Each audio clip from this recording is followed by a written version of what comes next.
उसको तुम भूल चुके हो। ठीक,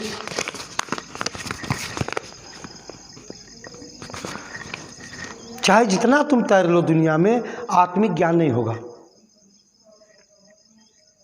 चाहे जितना पढ़ लो, 1,00,000 यज्ञ भागवत सुन लो, यज्ञ से भी कल्याण नहीं है।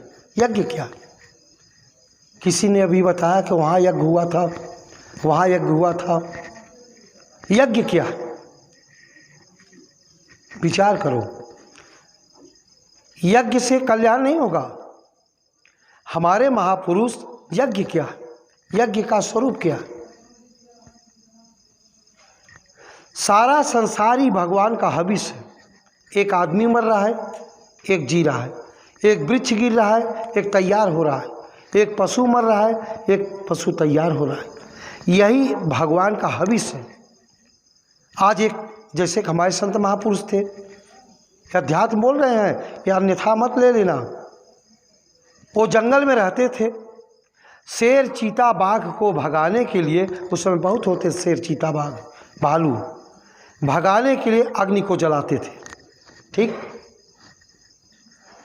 वातावरण दूषित था, मच्छर उच्छर उस हविष डालते थे कि हम असली यज्ञ करेंगे।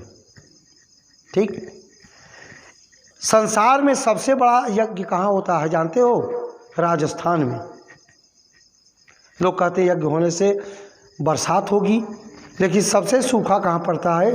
राजस्थान में। शायद आप लोग न गए होंगे, वहाँ पानी भी खरीदा जाता है, हम लोग जाते हैं, सब सूखा पड़ता है। तो यज्ञ क्या है? आज इतना तेज आडंबर लिया, 5-5 करोड़ का यज्ञ हो रहा है, लेकिन परिणाम नहीं निकला। वो महाराज आए थे, 1 करोड़ का यज्ञ किए, 2 करोड़ का, लेकिन परिणाम नहीं निकला। कैसा यज्ञ है तुम्हारा? यज्ञ का स्वरूप क्या? यस्य सर्वे समारंभा काम संकल्प वर्जिता ज्ञानाग्नि दग्ध कर्माणम तमाहु पंडितम बुधा। उस माता को, वो जो मोटी से है, इसको कह दो बात न करे, नहीं तो चली जाए धीरे से। बात मत करो ना, तुरंत चली जाओ, हम तुम्हारे नौकर नहीं। ये तुम्हारा इतना जन्म हो चुका है, हड्डी एकत्रित किया जाता, हिमालय पर्वत खड़ा हो जाता। जीवन मरण के दुख से तुम इतनी बार रोए हो, असुधारा इकट्ठा किया जाता, समुद्र फेल हो जाता। अभी एक किसी ने कहा कि सुख में सुमिरन ना किया, दुख में किया याद, अका कबीरता दास की कौन सुने फरियाद। कौन सा सुख दुख की बात कहा है कबीर साहब ने? कि मानव का तन मिल जाना बड़े सुख की बात है। लोग कहते हैं हम बहुत दुर्भाग्यशाली हैं। नहीं, मानव का तन मिल जाना बड़ा भाग्य की बात है। ये 84 लाख योनियों में विचरण कर रही थी, भगवान ने कृपा किया, मानव का तन दिया, लेकिन तुमने क्या किया? कुछ नहीं किया। रात दिन फटफटा रहे हो, फिर भी नहीं पूरा हो रहा है। तो कौन सुख दुख की बात कहा उन्होंने? कबीरा वह दिन याद कर, पग ऊपल तरसीस, अमृत मंडल में आई के भूल गयो जगदीश। उस दिन की याद करो जब तुम गर्भ में उल्टा टंगे थे, पैर ऊपर होता है, सर नीचे होता है। यही बैतरणी नदी है। बार बार गर्भ में विचार करो कैसे रहे होंगे, जेर में फंसे थे, क्या खाते रहे होंगे, कैसे श्वास लेते होंगे, क्या हाल रहा होगा। ठीक, भगवान ने कृपा किया, निकाला, अब यहाँ भूल गए। अंदर की बात है, तो इसलिए होशियार हो जाओ। बोलिए सद्गुरुदेव भगवान की जय। बड़े भाग मानुष तन पावा, असुर दुर्लभ सब ग्रंथ निगावा। साधन धाम मोक्ष कर द्वारा, अपाई न जे परलोक समारा। सो परंत दुख पावई, सिर धुनि धुनि पछताय। अकालय कर्मय ईश्वरय, मिथ्या दोष लगाए।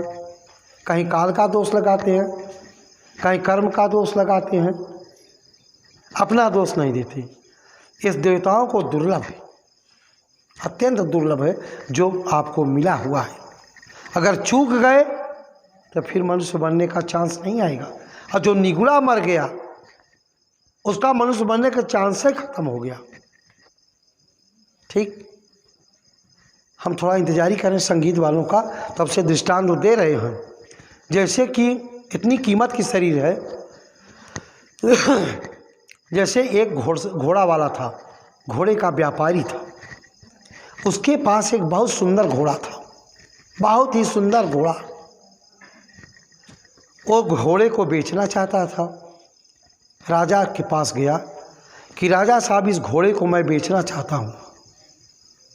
देखा राजा बहुत सुंदर घोड़ा था, कहा भाई कितना लोगे इस घोड़े का कीमत?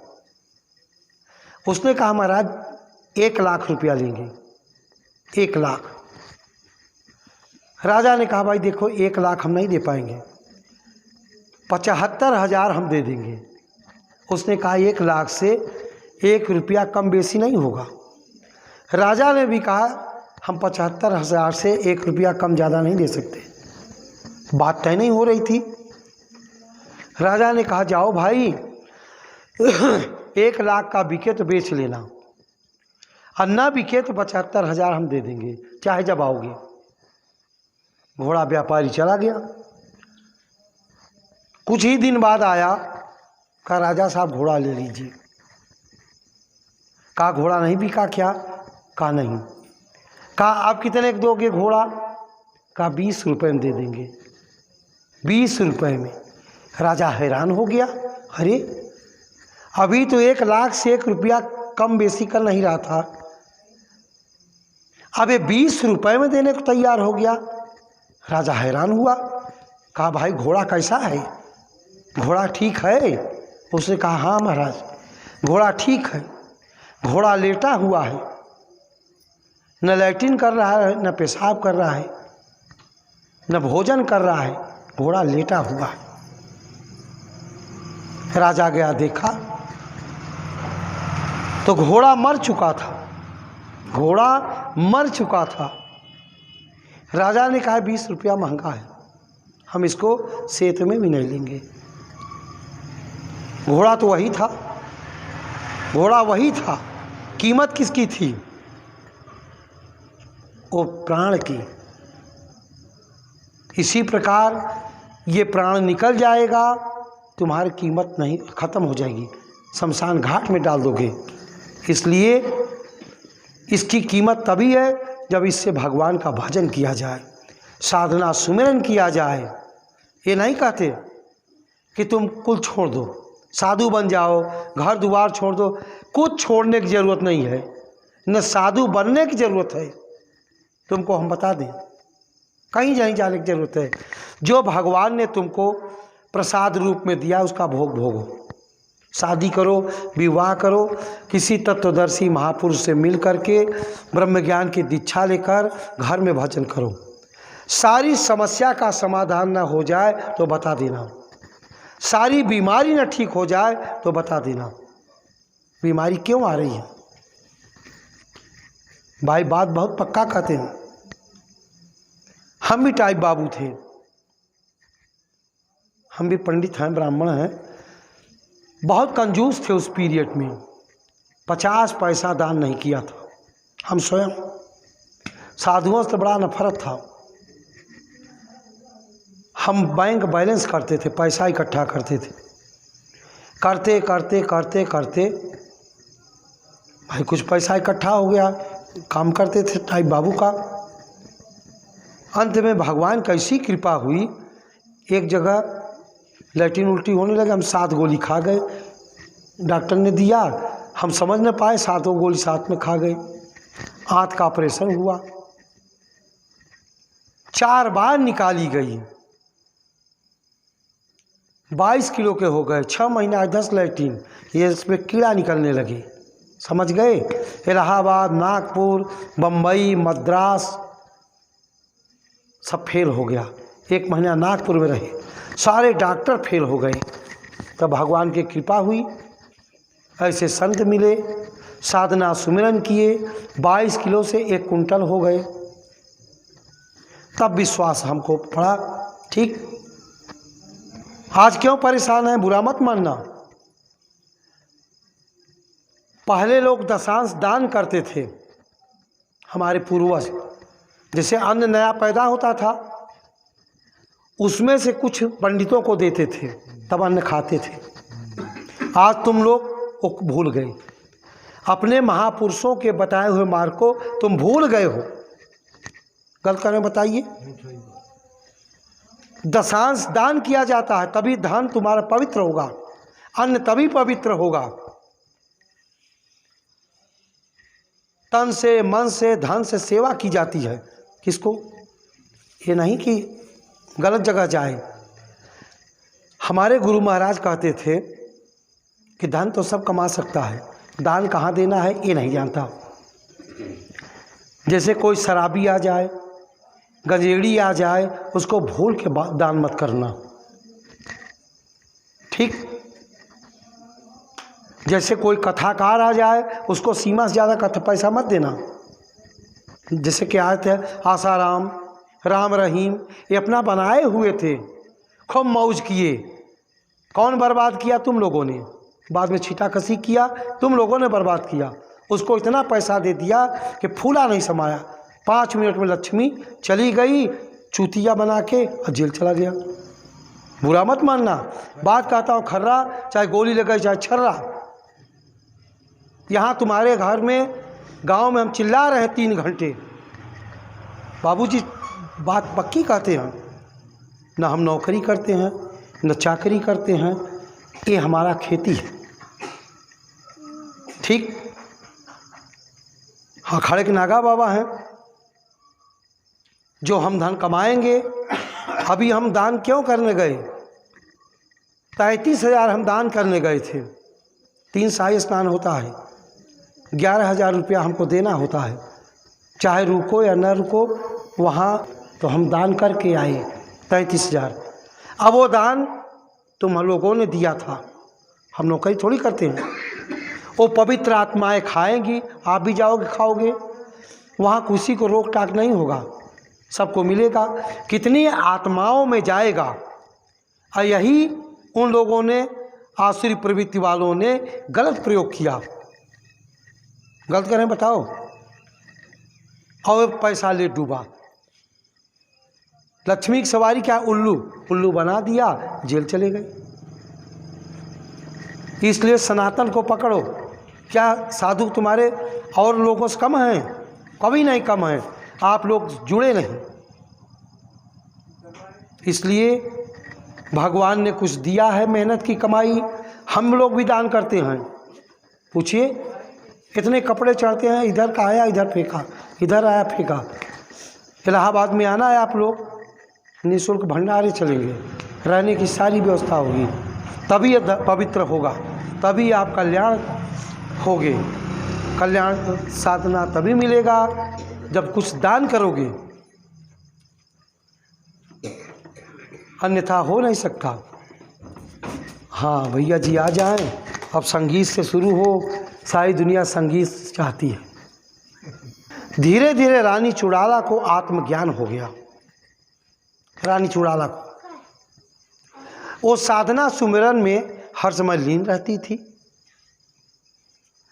4 पदार्थ को पाकर के कमल समान खिलो भाई, वो कमल की तरह खिल गई।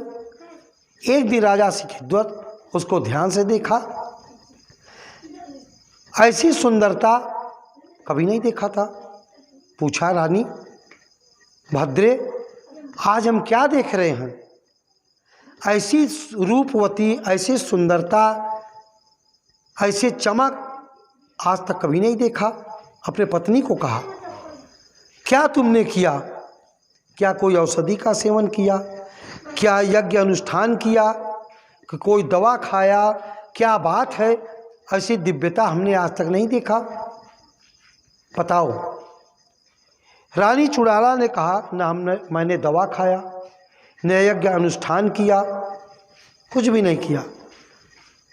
दरबार में आने वाले संत महापुरुषों से सत्संग श्रवण करती थी।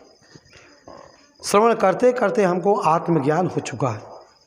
अब आपके दरबार से, राजकाज से हमारा कोई लेना देना नहीं है, लेकिन अपने पत्नी धर्म का पालन मैं कर रही हूँ, लेकिन मैं लेना देना कुछ नहीं। उसको आत्मज्ञान हो चुका था। राजा सिकिंदर ने कहा, भद्रे कैसी बात कर रहे हो अटपटी सी, अरे इस समय राज्य का संचालन करो, राज्य का आनंद लो, फिर दोनों लोग बुढ़े हो जाएंगे, वानप्रस्थ धारण करेंगे, जंगल में चलेंगे, भजन करेंगे।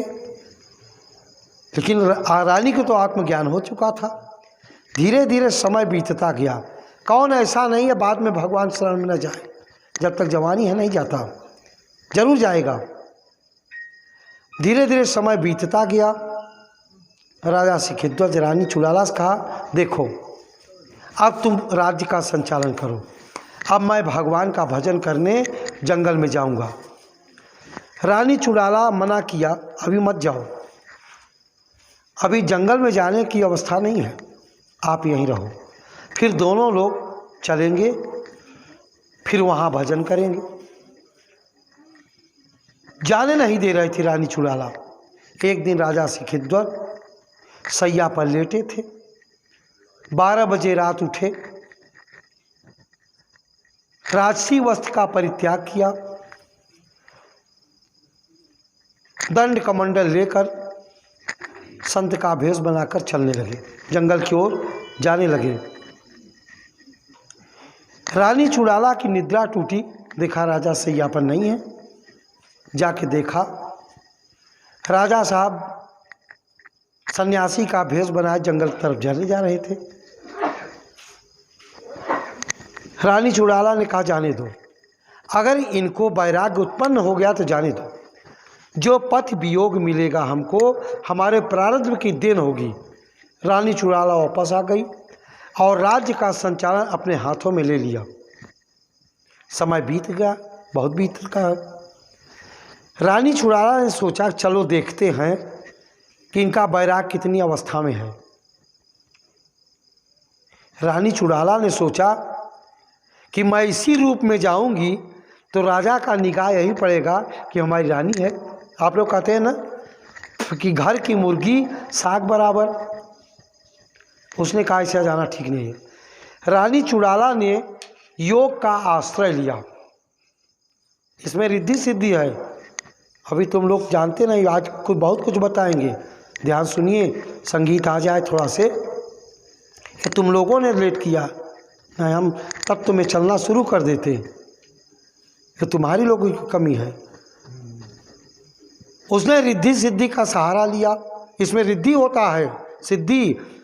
साधक नाम जपहि लवलाए, हों सिद्ध अड़िमादिक पाए। अड़िमा महिमा गरिमा सब जागृत हो जाती है। तुम रात दिन फटफटा रहे हो फिर भी सुख नहीं पा रहे हो। ठीक, वो नाम क्या है, उसमें रिद्धि सिद्धि होता है। उसने एक ऋषि कुमार का भेष बनाया रानी चुड़ाला ने, और आकाश मार्ग से उड़ते हुए देखा राजा सिकिंदर एक नदी के किनारे आसन बैठे थे, और ऋषि धीरे धीरे उतर रहा है, नीचे उतर रहा है। राजन देख रहे थे।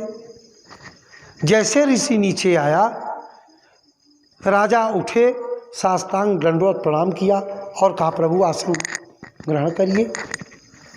उस ऋषि ने पूछा, आप कौन हो, इस वीरान जंगल में क्या कर रहे हो?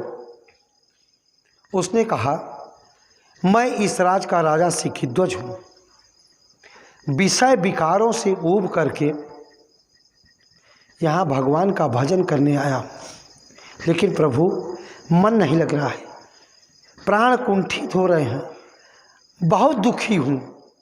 घर में रहते थे तब तो ठीक था, अब और दुख हो गया, अकेले रहते हैं, मन नहीं लग रहा है। उस ऋषि ने कहा, अभी अहंकार है। उसने सोचा कि अहंकार है, दंड कमंडल लिए थे, फेंक दिया, लो। फिर ऋषि ने कहा भी अहंकार है। जो कुटिया बनाए थे उसमें आग लगा दिया, कुटिया जल गई। ऋषि ने कहा अभी भी अहंकार है। वो जो वत्कल भेष धारण किए थे उसको फेंक दिया, वो भी जल गई। ऋषि ने कहा अभी भी अहंकार है। तब कहा प्रभु कुछ नहीं बचा, अब शरीर बची है, इसको अग्नि के हवाले कर देते हैं। बस क्या था, चिता तैयार किया। जैसे चिता में बैठे उस ऋषि ने कहा ठहरो, ये तुम्हारी शरीर नहीं है। शरीर के त्याग से सर्व त्याग नहीं है, ये किसी मकसद के लिए दिया गया है। अगर लक्ष्य को नहीं पूरा किया तुम हजारों वर्ष प्रेत योनि में रहोगे, ठीक, सबसे बड़ा कष्ट भोगोगे। तब राजा के अंदर घाट कर गया कि प्रभु हमारा अहंकार क्या। तब उस ऋषि ने बताया कि तुम्हारा यही अहंकार है कि अभी जंगल में तुम राजा बने बैठे हो। ये ज्ञान तो उसी को आता है जब अंदर से वैराग्य उत्पन्न होता है। ये नहीं हम त्यागी हैं, वैरागी हैं, ये सब बकवास है। जब अंदर से त्याग उत्पन्न होगा तो भगवान मिल जाएंगे, ठीक। तब राजा ने कहा प्रभु हमारा मार्गदर्शन करिए। उस ऋषि ने 7 दिन की कथा सुना, जैसे आप लोग सुन रहे हो। ज्यों ही मस्तक पर हाथ रखा तुरंत जो स्वरूप परमात्मा का दर्शन हो गया। राजा देख के हैरान हुआ, हे भगवान कहाँ कहाँ तुमको खोजा मैं। उस ऋषि ने कहा तुम्हारी पत्नी कहा था हर चीज़ का समय होता है, आज वो समय आ गया, तुम्हारा दर्शन हुआ। तुम्हारी पत्नी ने पहले कहा था अब तुम घर लौट जाओ, राज्य का संचालन भी करो। भगवान की कृपा से और तेज चलने लगा। रानी चुड़ाला अपने रूप में आ गई, देखा राजा हैरान हो गया। दोनों रानी और राजा वापस आए, राज्य का संचालन शुरू कर दिया। परमात्मा के कृपा से और तेज हो गया, ठीक जैसे नरेंद्र मोदी का हो गया। वही ज्ञान तुमको मिलेगा, ऐसा तुम भी कर सकते हो। गृहस्थ में रह करके, गृहस्थ का मतलब क्या है, निज घर में प्रवेश करना। गृहस्थ ऐसा खिलवाड़ थोड़ी है। गृहस्थ का मतलब निज घर में प्रवेश करना। निज घर कौन सी है, तुम्हारी शरीर। इसके अंदर कौन सी शक्ति है जो बोल रहा है, बतला रहा है, खा रहा है, खिला रहा है, इसी को गृहस्थ कहते हैं। इसका संचालन कर रहा है उस परमात्मा। उसको जान गए आप असली गृहस्थी हैं। ये नहीं है कि आप खेती बाड़ी कर रहे हैं। समय पर ब्रह्मचर्य का पालन नितांत आवश्यक है। ये भजन किसी को जल्दी जागृत होने वाली नहीं है। कहते आपन तेज समारोह आपे, तीनों लोग हाँकते कापे। ब्रह्मचर्य का पालन करना होगा। सबसे बड़ा पाप क्या है, ब्रह्मचर्य का पालन न करना सबसे बड़ा पाप है। समझ गए आप। इसलिए समय समय पर स्त्री का सेवन किया जाए, ब्रह्मचर्य का पालन किया जाए, सारी बीमारियां दूर हो जाएंगी। भगवान का सुमिरन साधना किया जाए, सब ठीक हो जाएगा। अन्यथा पाप बढ़ते जाएंगे। पाप के कारण हम परेशान हैं, भगवान दिखाई नहीं दे रहा। तो चलो हम शुरू करते हैं। ये लोग सब बकवासी हैं। हारमोनियम आ गया, ढोल आ गया, ऐसे सत्संग के बुलाएंगे तो हमारा सब काम चौपट कर देंगे। भाई देखो अब 2-3 घंटा होता है, तुम लोग ऐसे टाल दिए। कौन आ रहा है?